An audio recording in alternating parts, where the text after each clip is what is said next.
Alors oui, je me suis pas fait chier pour le titre, hein. Ça vous m'entendrez pas dire le contraire. En fait c'est en visionnant la série elle-même que plusieurs fois je me suis dit mais attends mais Lupin c'est bien. Alors là j'en ai fait une question, parce que YouTube, parce que ah oui mais attends mais c'est marrant c'est HP, moi je me posais la même question alors du coup elle dit explique-nous, c'est maintenant. Donc aujourd'hui on va encore parler d'une série française et on va parler de Lupin. Non mais d'autant que j'ai pas envie de faire très très long hein. Titre de la vidéo, Lupin c'est bien, point d'interrogation. Ma réponse, Lupin c'est bien, point d'exclamation. Voilà. Merci, abonnez-vous à la chaîne, je ne vais pas faire la blague, genre je vous mets le rideau de fin maintenant et en fait non je reprends après genre non mais partez pas tout de suite. Non.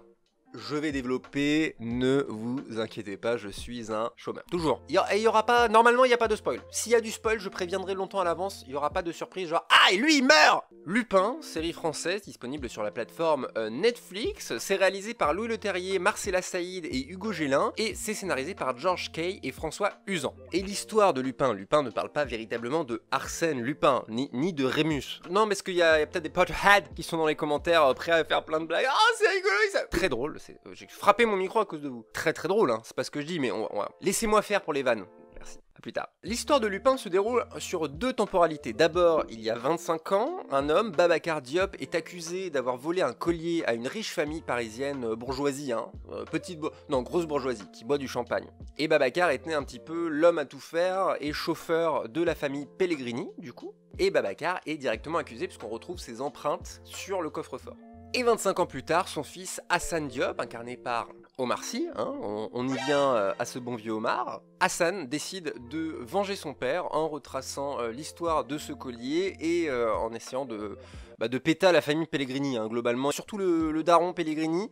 Le Pellegrinos, là, il va prendre un petit peu sur le coin de la gueule, je pense, ça va pas tarder. Parce que du coup, Hassan, il a tout perdu. Donc là, Hassan, il s'est dit non. Non, il y a des petits éléments qui sont un peu trop chauds dans votre histoire, bande de... Et du coup, de nos jours, Hassan va s'inspirer de Arsène Lupin, d'où le titre, hein. Non, ça vous l'aviez, j'espère, parce que sinon, pour tenter de venger la mort de son père et faire éclater la vérité. Et du coup, au contraire, Hassan, donc Hassan Lupin en gros, hein, pour faire simple, il m'a plus fait penser au professeur de la Casa des Papel. D'ailleurs, j'ai trouvé une infographie que je vous mets quelque part.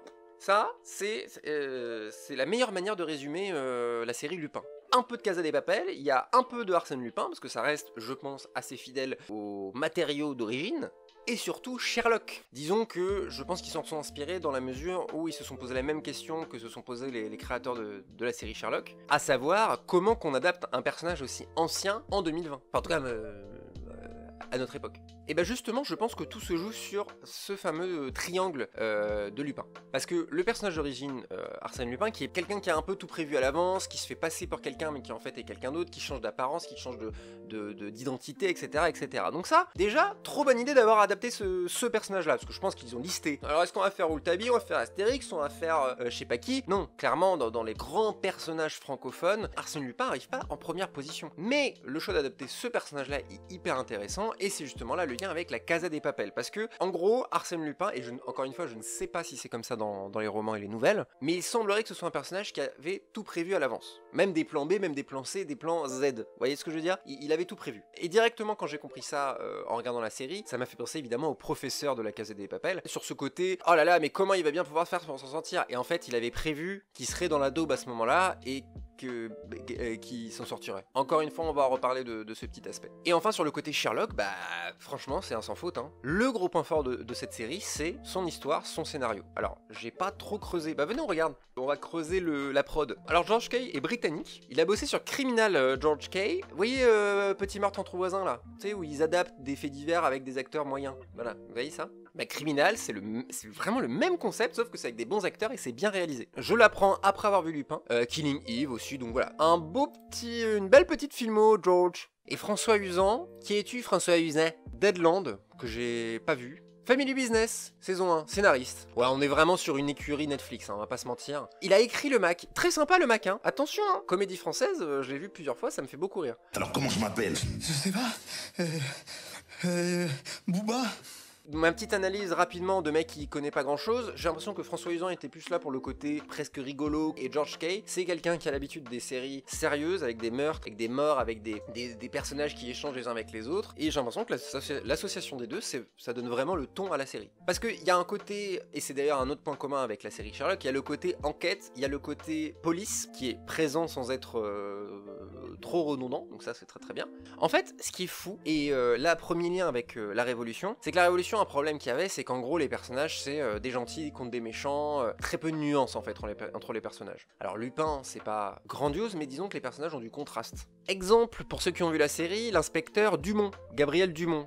Moi, j'ai été très surpris par ce personnage parce que, comme je vous l'ai dit, il y a deux temporalités, donc en fait, on découvre l'inspecteur Dumont quasiment à ses débuts, il doit avoir la trentaine, et c'est un mec qui veut comprendre pourquoi Babacar il a été accusé, il voit qu'il y a des trucs un peu louches par-ci par-là, il veut comprendre vraiment ce qui s'est passé. Et on nous montre dans une autre temporalité, 25 ans plus tard, Gabriel Dumont, c'est devenu un ripou en fait. Qu'est-ce qui s'est passé dans la carrière de ce mec? C'est pas devenu un gros con en fait, tu sens que c'est quelqu'un qui a une sensibilité, mais qu'est-ce qu'il a vécu? Pourquoi est-ce qu'il est devenu cette personne-là alors qu'il semblait intègre il y a 25 ans? Et pour le coup, t'as des méchants qui sont méchants, t'as des gentils qui sont gentils, mais par exemple, le Némésis de Lupin, qui s'appelle Monsieur Pellegrini, j'ai plus le prénom, mais on s'en fout, non? Hervé Pierre, putain, il a pas du tout la même gueule sans barbe. Hervé Pierre, très très bien, hein, dans le rôle de Hubert Pellegrini.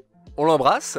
Et bien Hubert Pellegrini, il y a une scène avec sa fille Juliette Pellegrini. Il devient, avant c'était vraiment une grosse merde capitaliste, etc., qui veut faire du pognon à tout prix. Et en plus, on te suggère qu'il y a quand même un truc encore plus vicelard. En une scène, en un mouvement, en une tournure de phrase, en une mise en scène, etc., etc. Putain, mais les gars, mais comment ça fait du bien d'avoir ça en France, putain!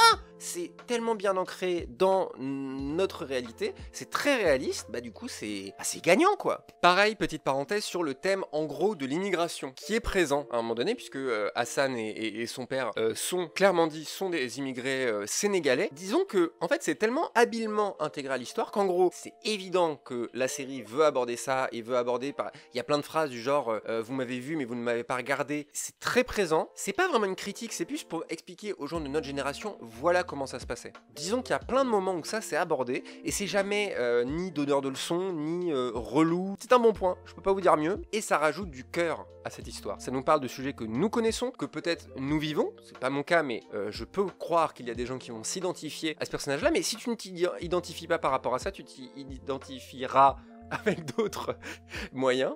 Et l'autre bon point de cette série, et si vous avez vu ma vidéo sur la Révolution, vous savez que j'y suis attentif, c'est le casting. Parce que déjà tout ça est incarné par un personnage principal qui donne quasiment son nom à Lupin. C'est le Lupin de cette série, c'est évidemment Hassan, qui est incarné par Omar Sy, comme vous le savez. Il est très bon. Mais en même temps, il fait ce qu'il sait faire. J'ai pas complètement eu l'impression de voir un Omar Sy qui sort de sa zone de confort, qui sait des nouvelles choses. Peut-être un petit peu sur le côté action, parce qu'il y a des scènes de combat plutôt pas dégueulasses, clairement.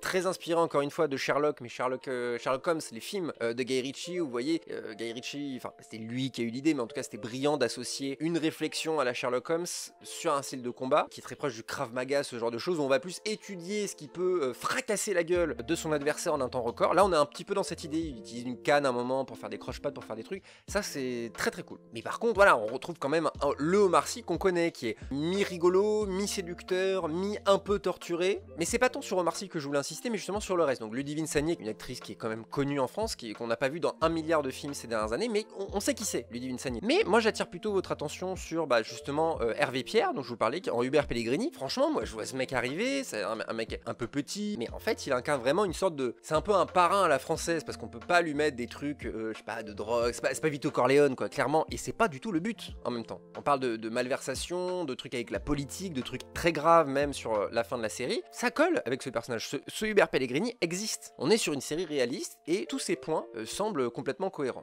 Et surtout, celui qui m'a beaucoup intéressé, c'est Soufiane Guerab, que j'avais vu dans le film La vie scolaire et qu'on a vu en tant que second rôle dans pas mal de trucs, donc je pense que c'est un personnage qui va prendre beaucoup d'ampleur dans la saison 2. Au début, il est un petit peu dans ce cliché, le mec qui semble genre « mais si, mais je vous dis que c'est ça » et personne le croit. « Mais non, mais arrête tes conneries, Patrick. Non, mais t'as pas fini de nous faire croire tes trucs d'enfant. On est dans la vraie vie, on n'est pas dans un truc d'Arsène Lupin. » Ah, c'est French as fuck, ça, hein. Ça, vraiment, c'est... Mais globalement, c'est suffisamment bien distillé au fur et à mesure pour que d'une part, ce soit cohérent que lui ait l'idée. C'est juste une énorme coïncidence que, oh là, mais dis donc, l'inspecteur et Hassan, ils ont la même passion pour Arsène Lupin. Vous connaissez beaucoup de gens qui ont une passion pour Arsène Lupin, vous? Moi non, hein. Mais bon, c'est une série, c'est Netflix, c'est une facilité d'écriture. Mais l'important, c'est que Soufiane Garab, donc qui joue le rôle de Youssef, est vraiment convaincant. Et putain, ça fait du bien d'avoir un casting avec des acteurs et des actrices. On a l'impression qu'en fait, c'est des gens qui ont voulu montrer pendant des années qu'ils étaient prêts. Et comme nous, bah maintenant, on s'en fout d'avoir du Jean Dujardin. On les a trop vus, ces acteurs-là. On veut pas qu'Admirade dans Lupin, ça a pas de sens, on s'en fout. Ah si, il y a aussi Fabienne. Ouais, mais je vais pas faire la liste entière. Comment elle s'appelle l'actrice déjà? Merde. Anne Benoît. Très bien, Anne Benoît. Et enfin, un truc qui est quand même cool, mais qui va me permettre d'aborder le sujet des défauts de la série, parce qu'il y en a bien évidemment, c'est le côté Arsène Lupin. D'abord, j'ai été pessimiste, parce que série française, mais après, je me suis dit, bah, ils peuvent faire ci, ils peuvent faire ça, le petit côté passe-passe, ça peut être sympa, etc. Et tout ça a été confirmé avec la présence de Louis Leterrier à la réalisation. Donc on lui doit l'Attaque des Titans, qui est pas terrible, et surtout le diptyque Insaisissable. Donc moi, j'ai pas adoré tous les films de Louis Leterrier, mais Insaisissable, en tout cas, il a amené ce côté magie qui rend le film intéressant. Le seul intérêt d'Insaisissable, c'est les tours de magie. Donc là, quand tu dis qu'il doit l'adapter en France, le côté magie, il est présent, il fait un petit peu rêver, et surtout il surprend. Quand tu vois, quand tu comprends, machin, je peux pas vous donner l'exemple pour éviter le spoil, mais il y a des trucs, des petits tours de... moi ce que j'appelle les tours de passe-passe, ils sont bien amenés, tu t'en rends pas forcément compte. Des fois tu t'en rends compte, mais tu comprends qu'en fait il voulait que tu t'en rends compte pour que tu crois que c'est ça, et en fait c'est pas ça, c'est autre chose. Bah, c'est exactement ce qu'il fallait faire. Oui, c'est souvent assez prévisible. Pour moi, il y a des tours de passe-passe qui sont mis en place dans la mise en scène pour que les protagonistes de l'histoire tombent dans le panneau, mais pas nécessairement pour que les spectateurs aussi. Parce que la preuve, c'est que quand ils veulent surprendre les spectateurs et spectatrices, là on arrive justement au mauvais point de l'aspect magie dont je vous parlais, c'est que des fois, c'est de la magie. Et c'est d'ailleurs ce qui a fait que je n'aime pas du tout Insaisissable, parce qu'en fait on nous dit, en gros Insaisissable, si vous n'avez pas vu, c'est des magiciens, mais comme prestidigitateurs, des gens qui, lapin du chapeau, qui font des tours de magie pour braquer des banques. Mais le problème quand vous voyez ces films-là, c'est que c'est de la magie, mais comme Harry Potter. C'est littéralement impossible ce qu'ils font. Ça, c'est de la magie, les gars. Mais la définition de la magie. C'est-à-dire vraiment que ce n'est pas la réalité. Et bah ça, il y a trop de moments comme ça, en fait, dans Lupin. Tu peux pas d'un côté faire une série qui se veut aussi réaliste. Je vous parlais du thème de l'immigration, le thème des petites gens contre les puissants, etc., etc. Et à côté, mettre un truc extraordinaire. Mais encore une fois, au sens premier du terme. C'est pas possible. Il y a des trucs qu'il fait, c'est pas possible. On demande trop aux spectateurs d'accepter les trucages un peu gros. Ça crée du divertissement, quoi qu'il arrive. Mais c'est le genre de truc que t'acceptes une fois, 2 fois, maximum dans une saison. Et là, c'est quasiment une fois par épisode que tu dois te dire « Ouais, ok, il y a un monde où c'est possible. » Tout en sachant que c'est pas possible. Tu peux pas mettre de la magie dans un truc qui se veut réaliste. Pour moi, c'est impossible, et malheureusement, ce dosage est assez mal fait globalement sur l'intégralité de la série. En fait, on se projette dans ce monde puisque c'est des repères qu'on connaît, mais on ne peut pas s'y identifier complètement à cause de la magie qui rend tout ça, ça enferme le récit dans la fiction. Pour le coup, un truc qui est vraiment un mauvais point, c'est la fin. C'est pas une catastrophe, c'est plus un manque de prise de risque dans cette série. C'est-à-dire qu'on sent qu'en gros, Netflix, ils ont regardé, ils ont dit, franchement les gars, ça tient debout, posons ça, on envoie ça sur les ondes, on voit ce qui nous revient, au pire on fait un peu plus foufou dans la saison 2, mais faisons simple. Et la fin, c'est un espèce de gros cliffhanger, mais on s'en fout. En fait, cette fin fait que tous les... Ouais, ok, vas-y, admettons que... Voilà. Ça fait que tout ça n'a aucune valeur. Du coup, tout ça pour ça. Exemple tout bête, le fils n'a d'intérêt que pour la fin. Après, encore une fois, et c'est la dernière fois, je promets que je fais la comparaison, la Révolution, c'était un peu la même chose. C'est-à-dire qu'il y a un développement, ça se développe, climax, et on coupe pendant le climax. Ça s'appelle un cliffhanger. Ça, je prétends pas vous faire des cours de ciné. Mais en gros, le climax n'est là que pour annoncer la saison 2.